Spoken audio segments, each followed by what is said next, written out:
ನಾವು ರೈತರು, ಕಾರ್ಮಿಕರು, ನೊಂದವರ ಪರ. ನಾವು ರೈತ ಪರ ಹೋರಾಟಗಾರರು. ಧರ್ಮ, ಜಾತಿ ಎಲ್ಲೆ ಮೀರಿ ನ್ಯಾಯಕ್ಕಾಗಿ ನಮ್ಮ ಹೋರಾಟ.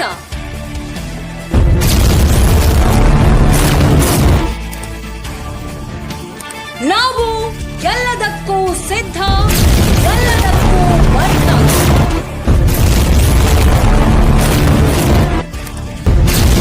ನಮ್ಮ ಚಾನೆಲ್ ನಿಮ್ಮ ಜೊತೆ. KGN news Hukkeri YouTube channel Mohammed Ali Balkar ಸಾರಥ್ಯದಲ್ಲಿ. ಬನ್ನಿ, ಕೈ ಜೋಡಿಸಿ. ಜೈ ಜವಾನ್, ಜೈ ಕಿಸಾನ್.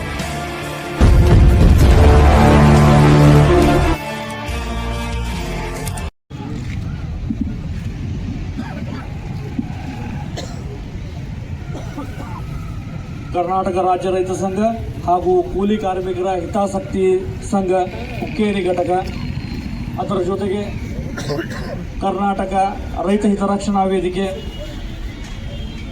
ವಕೀಲರ ಸಂಘ ಕೂಡಿಕೊಂಡು ಹಲವು ಒಕ್ಕೂಟಗಳಿಂದ ಕೂಡಿಕೊಂಡು ಮಂಗಳವಾರ 4/11/2025 ಇವತ್ತಿನವರೆಗೆ ಅಹೋರಾತ್ರಿ ಹೋರಾಟವನ್ನು ರೈತರ ಹಿತದೃಷ್ಟಿಯಿಂದ ಮತ್ತು ಒಂದು ಒಳ್ಳೆಯ ಉದ್ದೇಶದಿಂದ ಇಲ್ಲಿವರೆಗೆ ಒಂದು ಪ್ರತಿಭಟನೆಯನ್ನು ಮಾಡಿದ್ದೀವಿ. ಅದಕ್ಕೆ ರೈತರು, ನಮ್ಮ ರೈತ ಸಂಘದ ಕಾರ್ಯಕರ್ತರು ಎಲ್ಲರೂ ಒಂದು ಒಳ್ಳೆಯ ಅಭಿಮತದಿಂದ ಒಂದು ಪ್ರತಿಭಟನೆಯನ್ನು ಮಾಡಿದ್ದೀವಿ. ಇವತ್ತಿನ ದಿವಸ ನಿನ್ನೆ ನಮ್ಮ ರಾಜ್ಯ ಮುಖ್ಯಮಂತ್ರಿಗಳಾದ ಸಿದ್ದರಾಮಯ್ಯನವರ ಒಂದು ನಿರ್ಧಾರ, ಸಕ್ಕರೆ ಕಾರ್ಖಾನೆಗಳ ಮಾಲೀಕರು ಅಥವಾ ಸಹಕಾರಿ ಸಂಘ ರಂಗದ ಅಧ್ಯಕ್ಷರಿಂದ ಒಂದು ಮೀಟಿಂಗ್ ಮಾಡಿ ಅದರಲ್ಲಿ ಕಬ್ಬಿಗೆ ಬೆಳೆ ನಿಗದಿತ ದರವನ್ನು ನಿಗದಿ ಮಾಡಿದ್ದಾರೆ. ಆ ನಿಗದಿತ ದರ 3,300 ಅಂತ ದೃಢಪಟ್ಟಿದ್ದಾರೆ. ಆ 3,300ಕ್ಕೆ ಒಂದು ಷರತ್ತನ್ನು ಕೂಡ ಹಾಕಿದ್ದಾರೆ. ಆ ಷರತ್ತು ಏನಪ್ಪ ಅಂದ್ರೆ 11.25 ರಿಕವರಿ ಬಂದ್ರೆ ಮಾತ್ರ ನಾವು ಈ ಧಾರಣೆ ಕೊಡಕ್ಕೆ ಸಾಧ್ಯ ಐತಿ, ಇಲ್ಲ ಅಂದ್ರೆ ನಮಗೆ ಆಗಂಗಿಲ್ಲ ಅಂತ ಇದ್ರ ಖಡಾಖಂಡಿತವಾಗಿ ಸಕ್ಕರೆ ಕಾರ್ಖಾನೆದವರು ಅವರಿಗೆ ಹೇಳಿದ್ದಾರೆ. ಇದಕ್ಕೆ ನಮ್ಮ ರೈತರಿಂದ ಒಪ್ಪಿಗೆನೂ ಇಲ್ಲ, ಬೆಂಬಲನೂ ಇಲ್ಲ.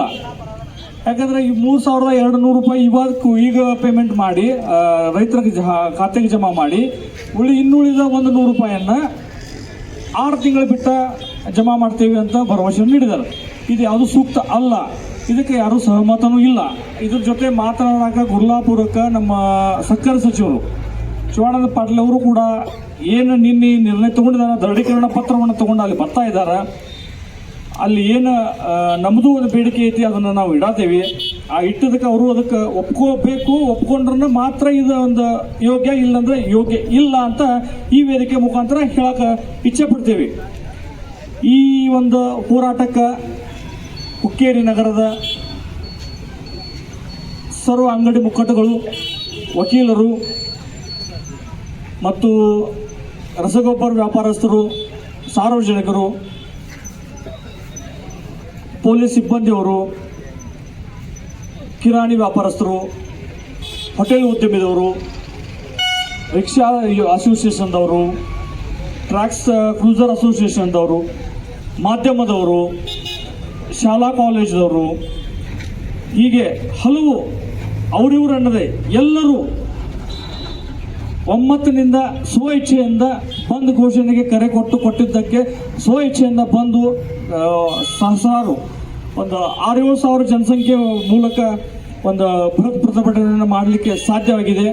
ಆ ಸಾಧ್ಯ ರೈತರಿಂದ ಹಾಗೂ ಸಾರ್ವಜನಿಕರಿಂದ ಸಾಧ್ಯ ಆಗಿದೆ. ಈ ಪ್ರೀತಿ ವಿಶ್ವಾಸ ಎಲ್ಲನೂ ಸದಾ ರೈತರ ಪರವಾಗಿ ಇರ್ರಿ, ಅದಕ್ಕೆ ನಾವು ಬೆಂಬಲದೆವು, ನಮಗೆ ನೀವು ಬೆಂಬಲಿರ್ರಿ. ಇವತ್ತಿನ ಕಾರ್ಯಕ್ರಮ ಪ್ರತಿಭಟನೆಗೆ ಅನ್ನಪ್ರಸಾದಕ್ಕೆ ಅನ್ನದಾನಿಗಳು ಮಾಡಿದಂಥ ಸಹಕಾರವೂ ದೊಡ್ಡದೈತಿ. ಅದರ ಜೊತೆಗೆ ಮಾಜಿ ಸಚಿವರು ಆದಂಥ ಶಶಿಕಾಂತ್ ನಾಯ್ಕ ಅವರು ಕೂಡ ನಮ್ಮ ಸಂಘಟನೆಗೆ ಬೆಂಬಲವನ್ನು ಸೂಚಿಸಿದ್ದಾರೆ. ಅವರಿಗೂ ಕೂಡ ಧನ್ಯವಾದಗಳನ್ನು ಹೇಳಿ, ಇನ್ನು ಮಹತ್ವದ ವಿಷಯ ಏನಂದ್ರೆ, ನಾವು ಇದೇನು ಪ್ರತಿಭಟನೆ ಇತ್ತು, ಈ ಪ್ರತಿಭಟನೆಯನ್ನು ಹಿಂದಕ್ಕೆ ತೆಗೆದುಕೊಳ್ಳೋದು, ಮುಂದಕ್ಕೆ ಕಾಯೋದು. ಈಗಾಗಲೇ ನಾನು ನಮ್ಮ ರೈತರ ಮುಖಂಡರನ್ನು ಮಾತಾಡಿದ್ದೇನೆ. ಇವತ್ತು ಈ ವೇದಿಕೆ ಮುಖಾಂತರ ತಮ್ಮ ಅಭಿಪ್ರಾಯದ ಮುಖಾಂತರನ ಒಂದು ನಿರ್ಣಯ ತಗೊಳ್ಳೋಣ.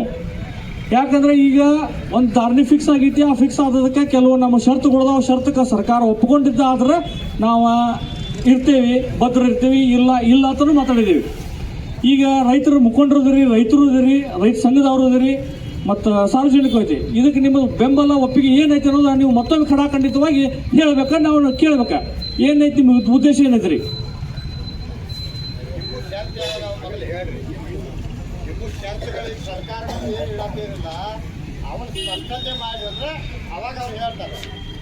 ಸ್ಪಷ್ಟತೆ ಮಾಡೈತಿ ಶಿವಾಜಿ, ಸ್ಪಷ್ಟತೆ ಮಾಡೈತಿ. ಅದಕ್ಕಾಗಿ ಈಗಾಗಲೇ ರೈತ ಮುಖಂಡರು ನಮಗೆ ಒಂದು ಬೆಂಬಲ ಸೂಚಿಸಿದ್ದಾರೆ. ಈಗ ನೀವು ತಗೊಂಡ ನಿರ್ಧಾರ ಯೋಗ್ಯ ಐತಿ. ಯಾವತ್ತ ಇದಕ್ಕೆ ಸರ್ಕಾರ ಮತ್ತೆ ನಮಗೆ ಸಹಮತ ತೋರ್ಸಂಗಿಲ್ಲ, ನಮಗೆ ವಿರುದ್ಧ ಬರ್ತೈತಿ, ಅವಾಗ ನಿಮ್ಮ ಜೊತೆ ನಾವು ಅದೇ ಅಂತ ಖಡಾಖಂಡಿತವಾಗಿ ರೈತರೆಲ್ಲರೂ ಹೇಳಿದಾರ. ಅದಕ್ಕೆ ನಮ್ಮದು ಒಪ್ಪಿಗೆ ಐತಿ. ರೈತರ ಮೀರಿ ನಾವಿಲ್ಲ, ನಮ್ಮನ್ನ ಮೀರಿ ಇಲ್ಲ, ನಾವು ಒಬ್ಬರು ರೈತರದೇವಿ. ರೈತರು ಹೇಳಿದ ಪ್ರಕಾರ ನಾವು ಅದಕ್ಕೆ ತಲೆ ಬಾಗ್ತೇವೆ, ಶರಣಾಗ್ತೇವೆ ಅಂತ ಈ ಮೂಲಕ ವೇದಿಕೆ ಮೂಲಕ ರೈತರಲ್ಲಿ ಮತ್ತೊಂದು ಕಳಕಳಿಗೆ ವಿನಂತಿ ಮೂಲಕ ಇದ ಮಾಡ್ತೇನೆ. ಮತ್ತು ಶಿವಾಜಿ, ಇದ್ರೊಳಗೆ ಬೇರೆದ್ದೇನಿಲ್ಲ. ಈಗ ನಮ್ಮ ಹೋರಾಟ ಇತ್ತು ತೂಕದ ಸಲುವಾಗಿ, ರೇಟ್ ಸಲುವಾಗಿತ್ತು ಇವತ್ತು.